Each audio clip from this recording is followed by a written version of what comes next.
you messed up.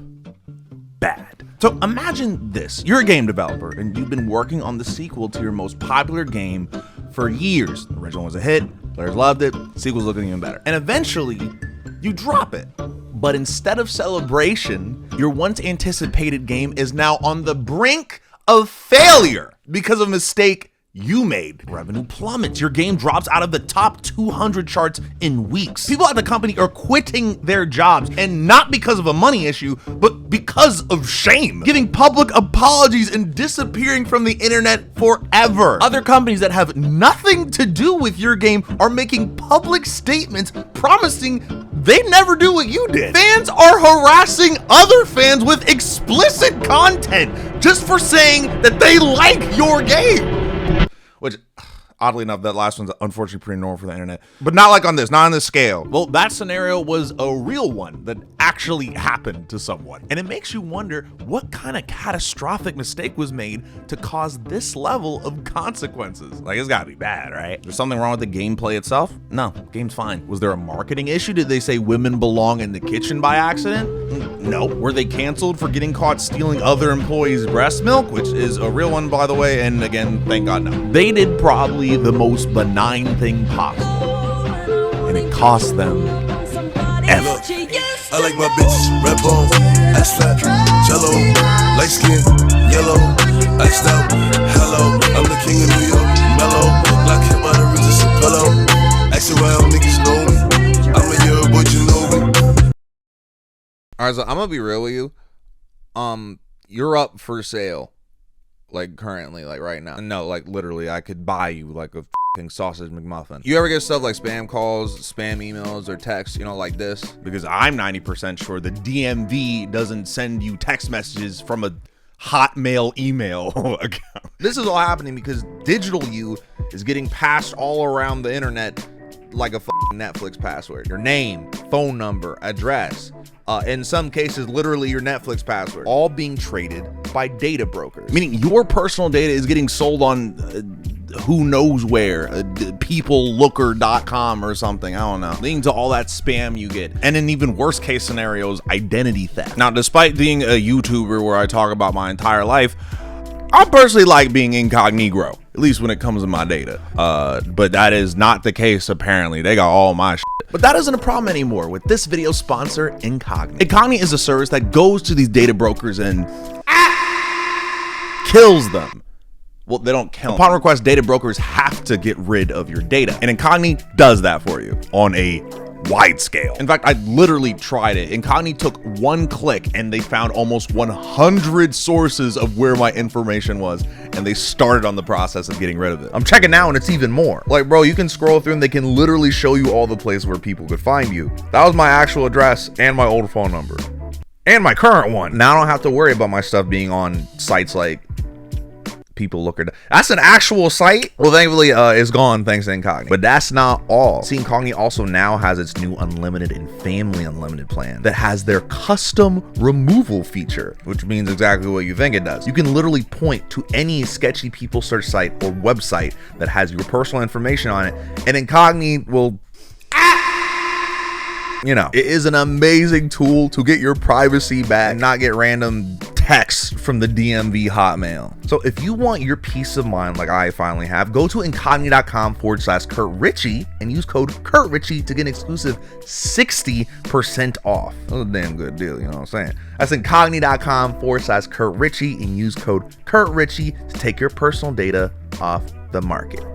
Thank you, Incogn, for sponsoring this video.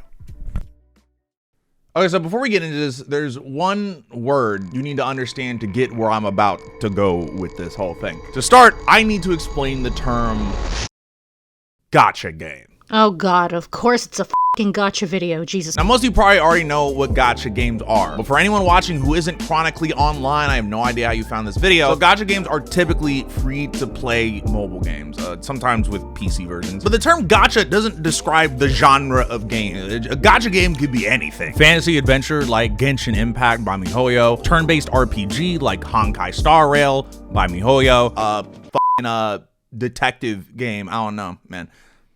Like Tears of Themis by MiHoYo. If MiHoYo made it, there's a good chance it's a gacha. But what really makes something a gacha game is the monetization model they use along with the game, which is usually just getting users to pull a virtual slot machine in order to get in-game rewards.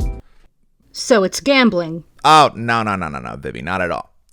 It's far more depressing than that. See, with gambling, you're spending real money at the chance of getting more real money. While with gacha games, you're spending real money at the chance of getting fake in-game items. Not even fake money. Like winning in either of these can be considered a net positive, but one, in my opinion, is clearly more of a positive than the other. Now, there's this whole conversation around gacha games about whether they're ethically, well, up or not. Like, these games literally use the same psychological tricks that casinos use to keep people addicted in spending. People losing their real life savings chasing fake digital things. There's tons of studies, laws being passed, and debates about how these games are basically unregulated gambling for kids and adults alike. It's a deep, dark rabbit hole that this video is not even remotely about. No? No. What I'm gonna get into might be more effective than the gambling part. Here's the thing. Despite all the differences in gameplay and settings between all these gachas, they all share one universal constant outside of the game. What you're gambling for is almost always hot anime characters. That's the prize. That's what they're selling. And I'm dead ass. It don't matter what the game's about. We're selling hot anime characters. Fate Grand Order lets you roll for historical figures. Like, you can roll for famed killer Jack the Ripper, who in real life was a brutal murderer and possibly rapist. Now, fun fact, the New York Post has reported that Jack the Ripper's identity was finally confirmed through DNA evidence only as of late. To be fair, definitely a man. Fate's interpretation of Jack, a little different, but I'm not exaggerating when I say anything. Azur Lane is about ships. They made the battle military ships girls. They don't care. It's gonna be a girl. These games don't just stop at giving you pretty characters to collect. They take it several steps further by often adding dating sim elements. Right. See, many gacha games let you build affection with characters by doing stuff like giving them gifts, having date events, and in a lot of them, you can even marry the characters in the game. Now, for most, participating in this is just fun hobbyism. Your brain gets the neuron activation when you see the bright light and you finally collect the girl you've been trying to collect for 8 months. And even for the dating sim part, it's just a cute little fun thing. I can separate my sad real life from my fake life. Now, if you take a step deeper into the gacha community, it gets a little less casual hobby and a little bit more parasocial, which I get. I've been there, as you can tell from many a video on this channel. But if you take another step, it gets a little less parasocial and a lot more little weird. What I'm talking about goes beyond actual fandom into legitimate investment and not just in money. Like, you're so into them, you're writing self-insert fan fiction. You're so into them, you're making RP accounts where you can pretend to be them. You're so into them, you're spending up to $90,000 to get the iteration of that character that you want. So into them, you actually want her to be your mail order bride. Or I guess in this case, a email order bride. And that's not even a joke, for real. In China, there's literally a store for some games where you can buy real IRL physical wedding rings specifically for each character in the game. Now, pause. I want y'all to think about that for a second. The game company themselves are selling actual wedding rings for their fictional characters. This is not fans making knockoff merchandise. The actual company themselves. Now, that part is especially important because, sure, it does say some particular things about the people who play the game, but I think it says a lot more about the people who make the game. Because a person who's addicted to a fantasy can end up there by any means of reasonable reason. But the person who provides an addictive fantasy knows what they're doing because they're banking on people getting invested.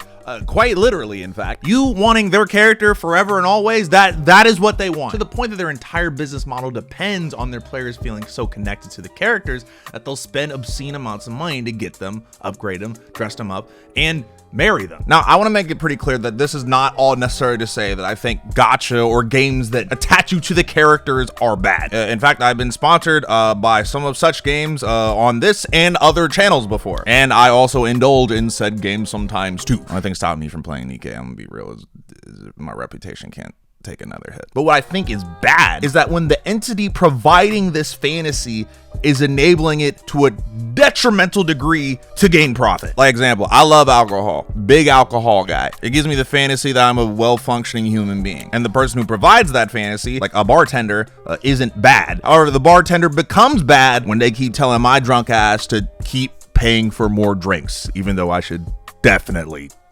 stop. So again, it's cool to have these emotional connections with games. It's bad to destructively extort based off said emotions. Okay, all right. So now particular gacha not only have a gambling aspect that keeps you in, but an emotional one. And that's where things can get scary for both sides. When you spend years telling your players that this character is theirs, truly theirs, what happens when the players start to think she might not be? Darling, I don't wish you well. When you ain't with me, I want you cry, yeah. Enter the Girls Frontline series. Now, for those of you unfamiliar, Girls Frontline is a mobile tactician game set in this post-apocalyptic world where you command a private military company called Griffin and Krieger. I'm gonna say Krieger. Where you play as a military commander in charge of a group of androids called tactician dolls, or T-dolls for short. I'm not saying the whole thing every time. Now, these T-dolls are, quote, AI-piloted androids originally designed to serve as an easily replaceable fire platform for military operations, which is basically a fancy way of saying we gave guns legs, which is not a metaphor, by the way, is literally the case, as each android is named after a real IRL gun. So we got stuff like Glock 17, Colt revolver, Jericho, Grizzly MKV, AK-47. There's actually a pretty complex storyline with geopolitical points, conspiracies, and philosophical implications of artificial intelligence. Now, as you probably expected though, Girls Frontline and Girls Frontline 2 are also gacha games, which is a fancy way of saying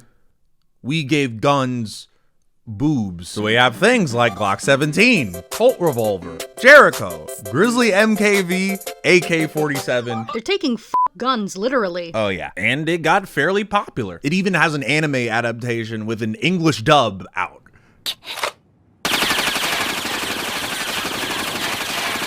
Real fun. Now, because of this, the game has some focus obviously on the gameplay, but a lot more on your relationships with the characters. Even beyond that, you can talk to them, pose them, watch them sleep in their dorms if that's a thing for you. According to a post that put me onto this whole thing, apparently a lot of the events have allusions to you being able to, you know, with the nights ending with special night training session, special exercise commander. Make sure you have the stamina for this. In fact, they push the relationship between you and the characters to such an extent that the game has an affection system that you can raise your affinity with each character when you hang out with them, give them gifts, etc. And if you raise it high enough, you can oath them. Where in the first game, you go to a church, there's flowers, doves, and you give them a ring. Now, one of the most popular T-dolls in the first game, especially in China, is Type 95. As she's based on a Chinese assault rifle, so she's got a strong patriotic appeal, I guess you could say. She's portrayed as this gentle, caring character who's extremely devoted to the commander. Now, many players, particularly in China, had formed a special attachment to Type 95. A lot of them married her in-game, they bought her merchandise. I mean, if this was one of those companies that sold actual wedding rings, I'm sure they would probably buy those too.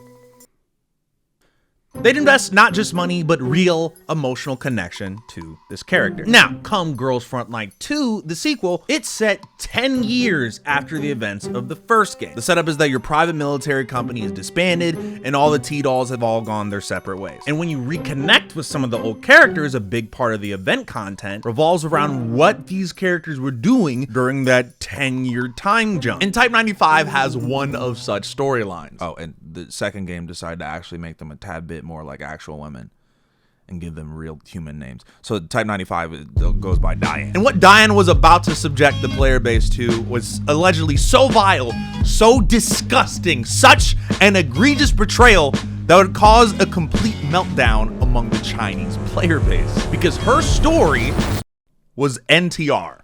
Ooh, that's fun. And if you don't know what NTR means, it's also called but pretty sure that's also going to get censored too. So think your partner's cheating on you, usually right under your nose, and you are powerless to stop it. And this story was so allegedly out of pocket, it led to the destruction of this franchise.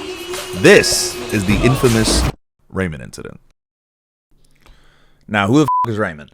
Lit ass bitch, step to me, pop shit. Blast fuck, niggas want that motion. I be in the cut, sneaky link. She say that's her nigga, I don't give a fuck. So during those 10 years away from you, Diane starts to, well, professionally sing, which is honestly not too far from what she was letting that thing do before. Anyway, she's preparing to perform at some big celebration event, and there's a guy named Raymond who's in charge of overseeing everything. Now, one day during preparations, Raymond overhears Diane softly humming a song, and the melody captivates him. So he approaches her about it, as anyone who wanted to give a compliment would go up and do, and proceeds to tell her that the city is dangerous and she needs to get the fuck out now. But bro might have been cooking, because a little bit later, everyone discovers someone was planning to bomb the celebration. And they find this out based off a notebook that was found that belonged to Raymond, because Raymond is a terrorist. All right. So Diane eventually puts 2 and 2 together. Raymond actually was hitting her with the classic, don't come to school tomorrow. So then she confronts him, and Raymond breaks down, and he confesses everything, and we get a little sob story. His family's forced to relocate to the city due to pollution. His mother was on a list to leave. He was planning revenge, explosives, blah, blah, blah. Which somehow leads to Raymond asking her to sing a song, specifically called When the Potato Flowers Bloom, which reminds him of his mother. His mother. Now, rather than turning Raymond into the police, Diane works with him to stop other villagers from carrying out similar revenge plots. Now, after this is all done, Raymond still got to get arrested. Homeboy was going to bomb the place. But before being taken away, Raymond leaves Diane a letter thanking her and saying how much he appreciated her singing. Diane then responds by sending him an adaptation of that Potato Flower song through a friend. That's it. That wasn't nearly what I was hoping it was. That was the alleged egregious cocking that everyone was so upset about. She had a conversation with a man who liked her singing because it reminded him of his mom. Like, sure, there might be some Oedipus here, but brother. But the Chinese player base weren't satisfied with just taking the story at face value.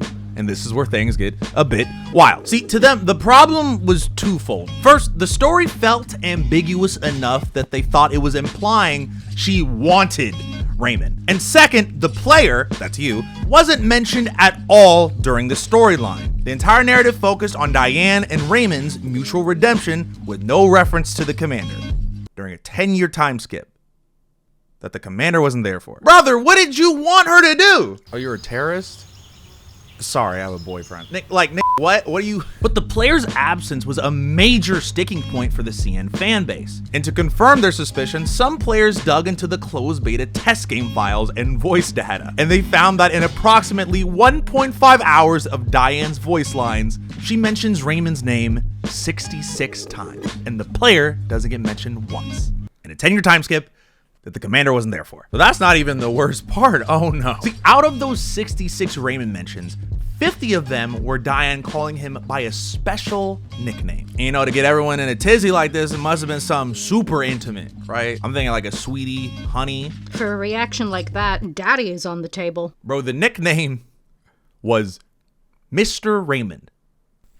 Now, there's a chance that the affection level for this name maybe got lost in translation, but like, we not letting our girls use formalities with other niggas no more? And some of these egregiously NTR lines that were cited were such scandalous things as, I just want to help Mr. Raymond. I think Mr. Raymond has carried too much psychological baggage in this incident. Mr. Raymond is here as expected. We not letting our girls use general observations with other niggas no more? But there's more. The event also mentioned that during the time skip, Diane had a job as a singer where she entertained high-end clients. The CN players immediately interpret this as a euphemism for, you know, which can I say is a double misconception. First, they're confusing singers with dancers. It's usually dancers who get that entertains clients reputation in the media. Second, even if she were a dancer, jumping straight to she's a prostitute is a hell of a leap. The only thing they're paying her to use her mouth for is songs. Now look,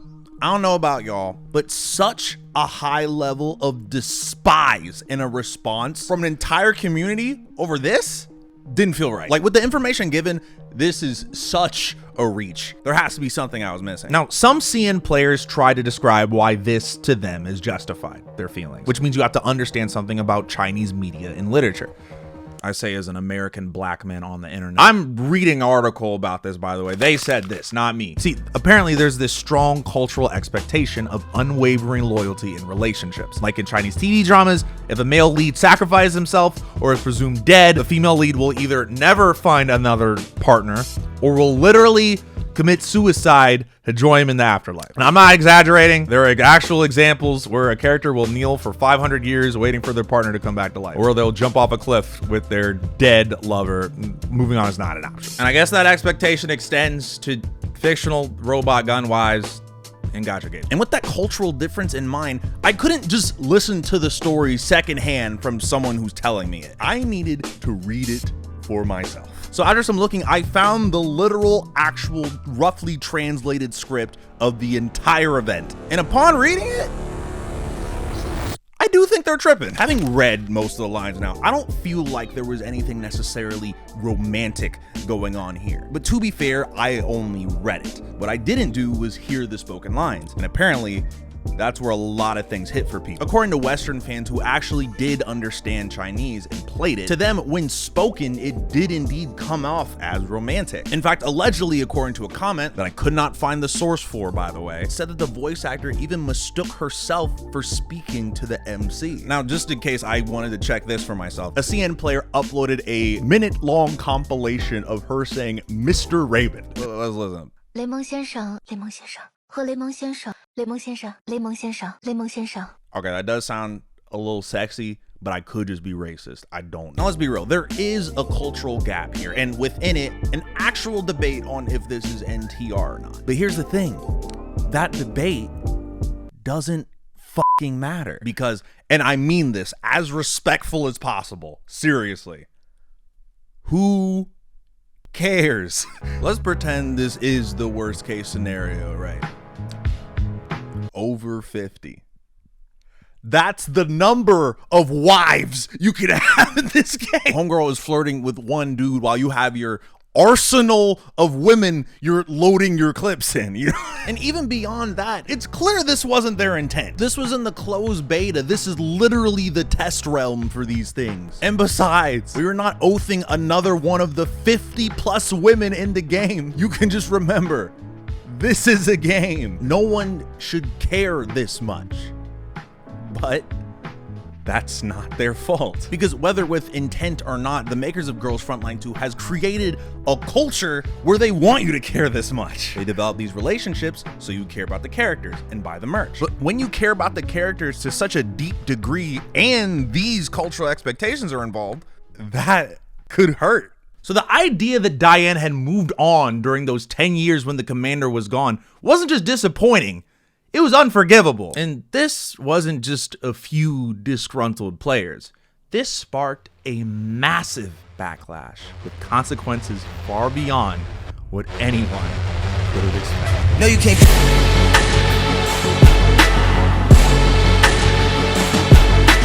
So the fallout from the Raymond incident was fast and severe. We're talking about a game that was supposed to be the big sequel to an established franchise with an anime just tanking overnight. In fact, in one post that reports the drama, there's actually a video on Bilibili documenting the collapse in real time that shows their revenue charts just plummeting. All because at the end of the day, a woman had a conversation with a man. And it wasn't just that players were quietly uninstalling the game either. Bro, this was a full-on community meltdown. Players were swarming the Bilibili store and bombing Girls Frontline 2 reviews. In fact, to this day on Bilibili, in the role-playing game section, it has the worst rating out of all the major games they're showing. Minus this one about pigeons. Action meet pigeon cool tour.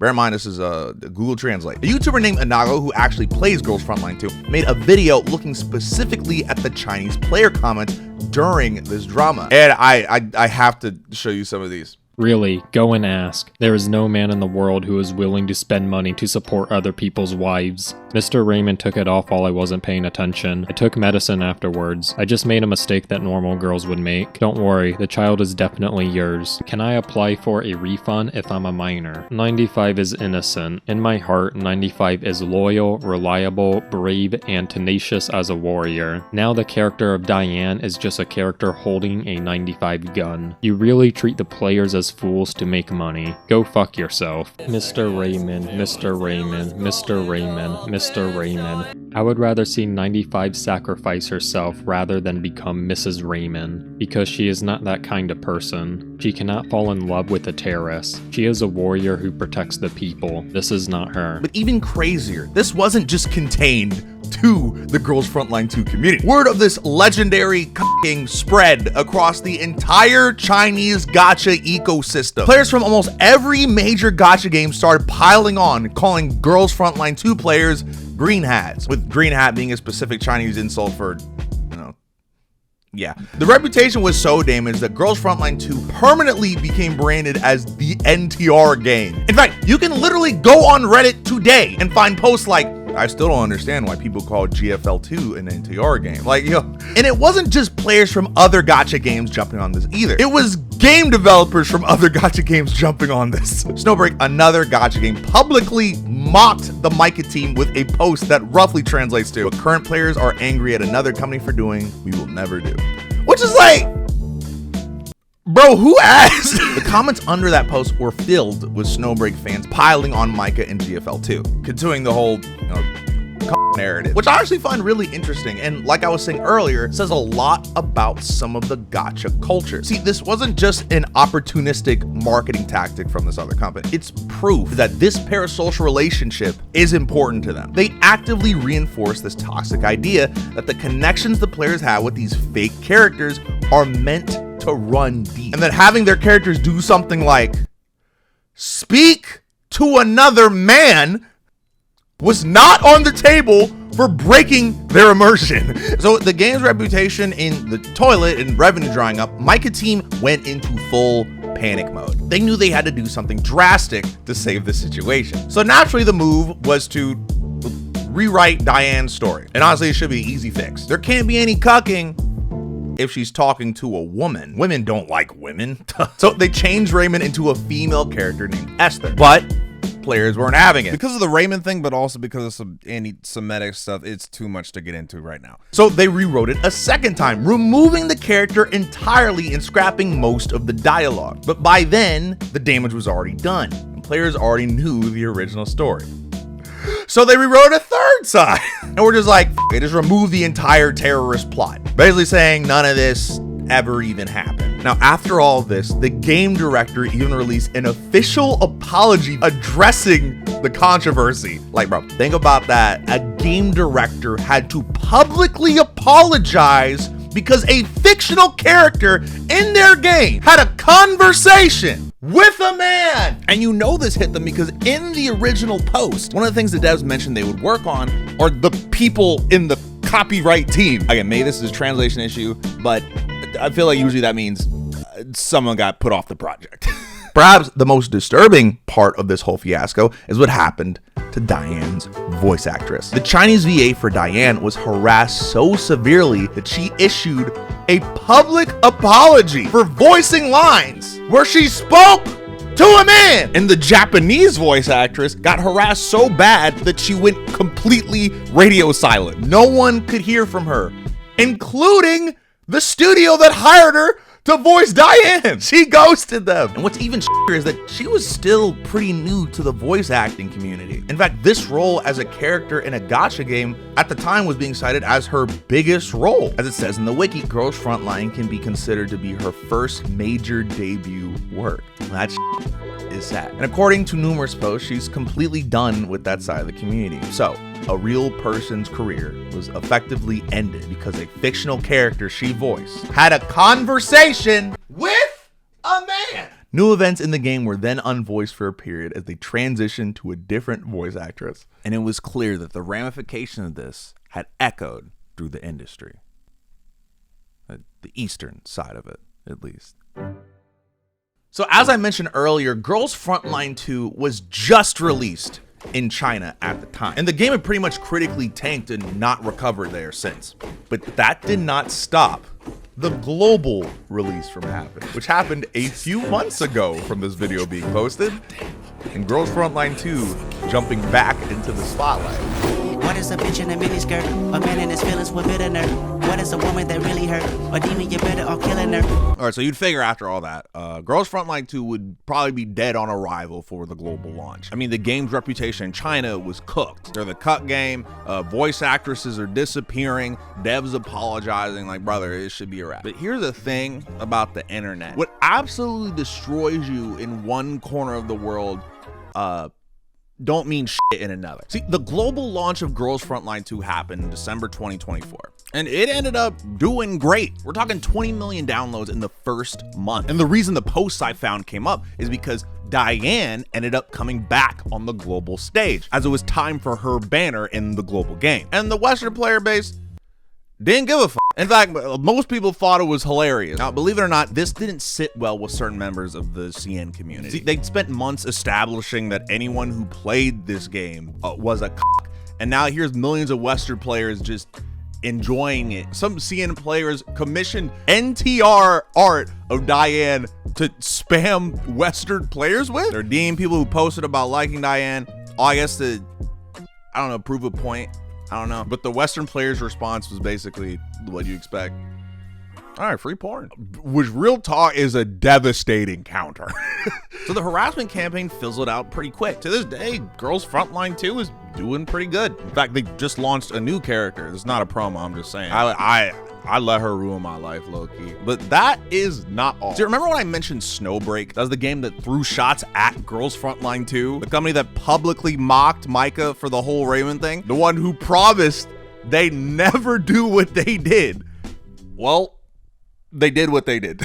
See, just a month after they were riding the high on dunking on Girls Frontline 2, Snowbreak released their own story update. And in this update, one of the girls in the game sleeps with the bad guy. Now, bear in mind, the reason they thought this was okay is because apparently it wasn't really your girl. It was a shapeshifter who shapeshifted into one of your girls and then like tricked you. But again, the distinction didn't really matter. Within 12 hours, the Snowbreak community went nuclear. In fact, the devs had to do an emergency live stream where they profusely apologized for even suggesting the concept that someone who looked like your waifu might sleep with someone else. Again, maybe it's with the Eastern audiences, but with this culture you developed, you can't be surprised. See, Micah didn't set out to create the most controversial gacha moment of the year. They just wanted to tell a story about redemption and the power of music, you know, all that jazz. But they'd spent years telling players this character loves you and only you. But Snowbreak, they saw what happened to Micah and thought, we'll never make that mistake.